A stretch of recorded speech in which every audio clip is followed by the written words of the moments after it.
Hello everyone, I'm Stephen West, this is Philosophize This. There are three major traps that people fall into that cause them to lose this initial ability to be self-reliant. And the first one we're going to talk about today is called conformity. Now, this is far from a mysterious philosophical term. Fact is, to Emerson, most people conform to the demands of their society. We go out into the world, we become adults, and society puts pressure on us to be a virtuous person. And what is being a virtuous person? Conforming to the normalized ways of thinking approved by society. In fact, to Emerson, one of the primary goals of society is to get you to stop thinking for yourself. So much so, he says, that when you fall in line and play the game demanded of you by society, shockingly, this is when people will often start referring to you as a mature person.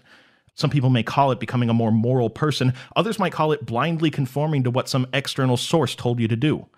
Now, someone could respond to this and say, hold on a second, Emerson. Is this really such a bad thing that's going on? Because don't we want society to be a governing influence on some people's behavior? And for the record, everything's included in there when he says the word society, conforming to a religion, conforming to a philosophy, conforming to a political ideology. Don't we want these things to help direct the thinking of some people? I mean, for one, valid question. Does every person on this planet have to reinvent the wheel when it comes to their moral approach towards life? Could we say that society provides a necessary service to people in that way? But more than just alleviating confusion, though, doesn't society allow us to avoid a certain level of disaster that's going to come if we base our morality on the intuitions of the individual? Like if you don't follow some sort of external moral code, what if I'm sitting at the dinner table and someone takes the last piece of chicken, and my moral intuition in that moment is to stab them in the head with a fork? Is my individual moral approach better than following some collective moral approach dictated by society? Well, Waldo Emerson, as it turns out, is not an advocate of stabbing people in the head with a fork.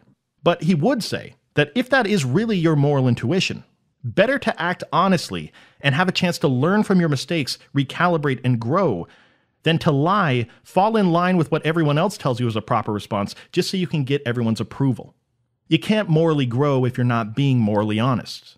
Now, the stabbing in the head is obviously an extreme example here, but you can imagine this same line of thought applying to less extreme examples. Say, standing up for what you believe is right when your opinion might not be the most popular with the mob mentalities of the world. The bigger point here for Emerson is that if you're an advocate for conformity in any capacity, then you have to also be able to answer the question, how much conformity is too much conformity? Because maybe some things are easy to agree on, right? Maybe we can all agree that we shouldn't be able to murder each other, things like that. But how about conformity when it comes to which political viewpoints people should be able to hold? Should society govern that? How about which job society thinks you'd be the best at? Should you conform to that?